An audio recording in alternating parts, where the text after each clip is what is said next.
when Islam or radical Islam is going to a certain percentage of the community, it starts doing things like in Israel. Please study what we have failed and study about the ideology of the radical Islam, and it's on your doorstep. If you really want to win this war, you shouldn't only attack the Gaza Strip or Hezbollah, you should attack Iran. There is no coexistence with the Hamas after what they did and after what they written in their constitution. Hello and welcome. You're watching One India News. My name is Pankaj Mishra. The show is called The Whys and the Hows. And one thing that always comes to our mind, given today's context, is what is once again happening in Middle East. We have seen Hamas, how the dastardly terrorist attacks happened on Israel on the fateful morning of October 7th.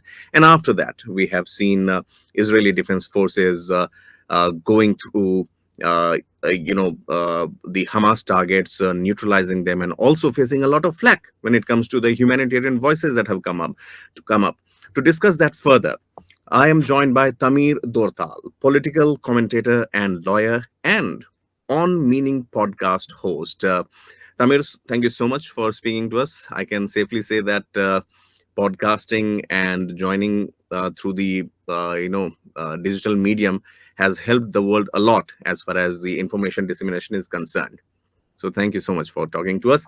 Tamir, uh, first things first, obviously, Israel has been facing a lot of questions, but there are several voices also who say that Israel is doing what needs to be done because its sovereign territory was attacked. Now, given the situation that Hamas is deeply entrenched into the tunnels, how do you believe that these ground offensives or the aerial offensives would be seen in the days to come, as far as the deep penetrating bombs are concerned and the voices that question Israel is concerned? So what I hope is that we use the war method of a siege, which means we don't go in and we don't sacrifice our lives in order to do a surgery like a doctor does on a surgeon, Right. on some patient. What we should do is to siege on Gaza, Hmm. and we have told about 2 weeks ago all the Gazans from the north of part of the Gaza Strip should go down, should go north, should go Hmm. south to the Egyptian side, and Yes. then they could save their lives. But if they don't go, so they declare on themselves that they are part of the radical Islam Hamas terrorist organization, and they want to cooperate with them in order to prevent us from bombing and to prevent us from winning. And I Mm. think that losing and not winning is not an option. Is not an option. How is IDF or Israel differentiating from the fact that whether those Gazans are not allowed to leave? Is Hamas holding them back as prisoners? Is that a possibility also? It is a possibility, but it's Mhm. not our responsibility. We are not a kindergarten teacher. We Mhm. are a military and we are a state that want to survive. We are a nation that Mhm. is 3 or 4 thousand years old, and we Mhm. have learned the history and we want to win and we want to survive. And not winning is not surviving, it's sacrificing our own people after the Holocaust and after the 7th of October. And Yeah. if the Hamas is holding them back, so it should be criticized, and the Egyptians should be criticized, and not us. Right. Uh, what has also happened, overnight, Tamir, is the addition of one more H as a headache for Israel. You had Hezbollah, you had Hamas, and now Houthis have also entered the fray. What can you share about their role in this ongoing conflict? So all those hands that are attacking us has one head. The head is Iran. And Iran is Okay. controlling Hezbollah, it's controlling Hamas, and it's controlling the Houthis from Yemen. Mhm. So if you really want to win this war, you shouldn't only attack the Gaza Strip or Hezbollah, you should attack Iran. And I really Mhm. hope that our government would understand that those Iranians look on themselves as Aryans, like the Nazis. They look at themselves as some superior race. And if you really want to hurt them, if you really want them to think again of what they're doing, we should Mhm. attack them because they care only about themselves and not about the Yemens and about the Palestinians that they sacrifice on their initiative of having a nuclear weapon. Right. Tamir, a lot of nations have come together with Israel. Leading from the front is United States, UK. Their state heads paid visit also. India too has expressed solidarity and has also vouched for humanitarian aid as far as the displaced Gazans are concerned. Uh, how is this foreign support being viewed as of now, both diplomatically and militarily in Israel? So, first of all, I really want to thank the Indians for your support because this support is really means a lot for us. Mhm. We've been through the Holocaust and the Auschwitz and all those other camps Right. haven't been bombed, even though the airplanes went from above and bombed other factories and stuff like that. So our nation has a long history and a long memory for history, and we will remember that the Indians supported us diplomatically and in the media.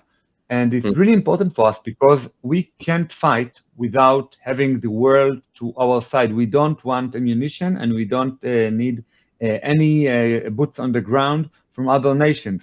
We just Mhm. need your moral support to support us. And you know what? The Indians also have a big problem with radical Islam. You have Pakistan who has nuclear weapon, and you have all other minorities with this ISIS ideology. And I think that this is a fight between the free world and the radical Islam who wants to implement the Sharia law all over the place. So you Mhm. better be on the better side, on the good side.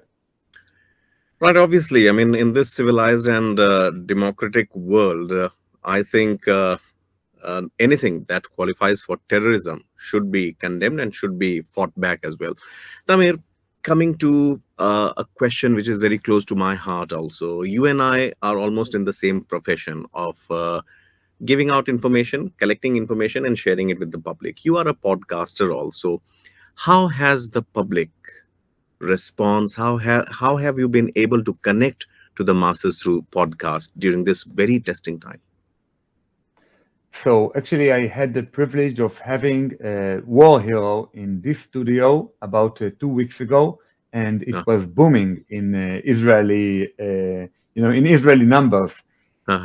So the public really wants to hear stories from the war, stories about what happened, stories about what did we do wrong in understanding the method of defending, because there is a method of defending that you learn in all kind of war schools all around the world, in West Point, and I'm sure that in your officer course in India, we study the same material. But we have failed in this specific day of the 7th of October, giving this knowledge. And I think that usually, or in many times, those bureaucratic organizations like the IDF or maybe the Israeli police or all kind of organizations that are controlled from above, from the centralized government, mhm. sometimes do the job properly. Sometimes they don't really understand how to do things quick without many forms, and sometimes they really want to think in a like a peaceful way. We don't need to fight anymore and stuff like that. And I think that podcasts and the media that is in long format can really Right. teach the public, even if the school has failed to teach the officers what is their profession. Very, very pertinent point you have made, Tamir. I must admit that yes, media's role as far as what is not taught and what is so far hidden from the generations can come through long format and podcast, as you said. Also, a lot of misinformation campaign is also being played. I mean, we see videos released by Hamas. Also, Hezbollah has come into picture now. Houthi rebels have also come. As you said, from Iran-backed state. How is Iran as of now? How is Israel as of now? And especially your community, the journalist community, the podcasters community, fighting it out? Because every morning we see Lieutenant Colonel Jonathan Conricus explaining and clearing the air. Major Libby Wise also, I spoke to her. She also, spoke volumes about fighting this misinformation war also. So I think that this means disinformation war is a form of psychological warfare, which means Mhm. that every video that one of the sides in every war is releasing is either to make support in the world for his claims, and sometimes to do a psychological warfare on the Mhm. other public, which means right now they have more than 200 people that they kidnapped. This is the word. Okay, they kidnapped babies and they kidnapped elderly, and they released those videos in order to negotiate with the Israeli delegation that went to Qatar. And I think that we shouldn't even negotiate with the terror organization because they are not dumb. They know that they can have some benefit from this wealth, from this negotiation. And Mhm. if we negotiate, they have a better position in the next Mhm. few weeks, months, and years. And if your Yes. government and my government would declare that they don't negotiate, Mhm. they wouldn't have a reason to kidnap people next time. So I think that this is the main role of the Yeah. those media, those videos. Tamir, um, since you have mentioned about hostages, that is one thing that once again, this part of the world is waking up every day with a new video. This morning, again, we saw some videos that Hamas has released one or two prisoners. Now we see three ladies actually not very happy with Prime Minister Benjamin Netanyahu, and giving him advice and complaining about that. Now we can't verify the video. There is Stockholm syndrome also. They could have been forced to say those things. All those things are there. What is the general perception in Israel? I'm talking about the people with whom you connect, the people who are in the streets as of now, hoping that everything becomes safe. What do they say? Do they say that yes, we should go for prisoner exchange and bring back our loved ones, or it's fight until finish?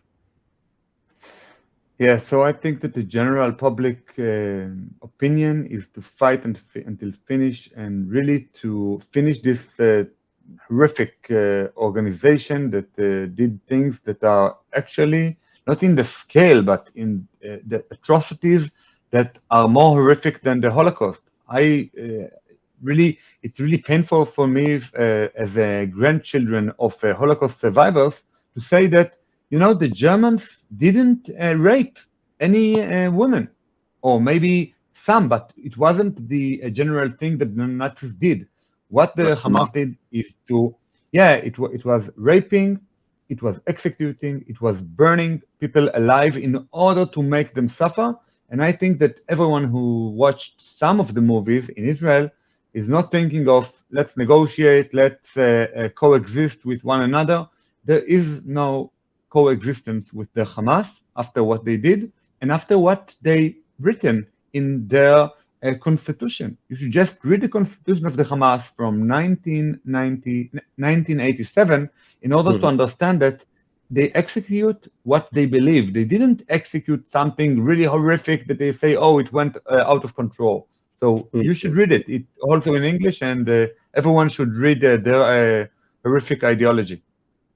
Sure, 100%.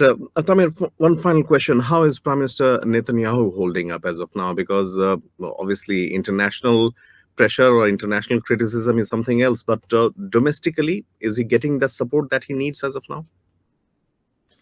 So I think that there's a lot of criticism that is right from the left and from the right about Benjamin Netanyahu. He Hmm. is really a big speaker in all over the world, and he's really charismatic. But I had a lot of criticism against him for Hmm. the past few years. But I think that we are now in war, and that he has really great advisors, and the IDF is a great army. It has Mhm. failed in the 7th of October, but I have full confidence in IDF and the advisors and the ministers to do what's good for the nation. And I think that after the war, he is the greatest man that could lead the IDF and the security system in order to understand what did they do wrong and who should we fire and what changes should be done. Because right now, to change prime ministers like Britain did in the Second World War, I think that is not compatible with the Israeli system that is quite different from the British system. Tamir, if I had to ask you one final question on what would be your message through One India News to India, to the world, to Israel also, would you like to share something? Yes, I would. I think that we should all be aware and we should all watch those horrific movies to an extent. You know, you shouldn't watch too many. It's really horrifying. Hmm. But we should understand that the radical Islam is all over. When it can't do horrific things, it talk really gently and it talks about da'wah and about spreading the words. Just open the Quran and learn. But when Islam or radical Islam is going to a certain percentage of the community, it starts doing things like in Israel. And the smartest people are understanding and studying from the failures of others. The stupid are studying from their failures. So you in India, you have many people from the radical Islam and also in Europe.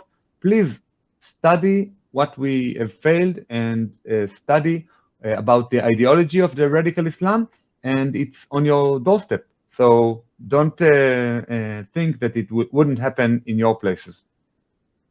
Well, yes, so prevention would be better than cure. Tamir Dortal, political commentator and lawyer, and also On Meaning podcast show host. Thank you so much for speaking to us this evening, and we really appreciate your Thank time. you. And thank you, brother.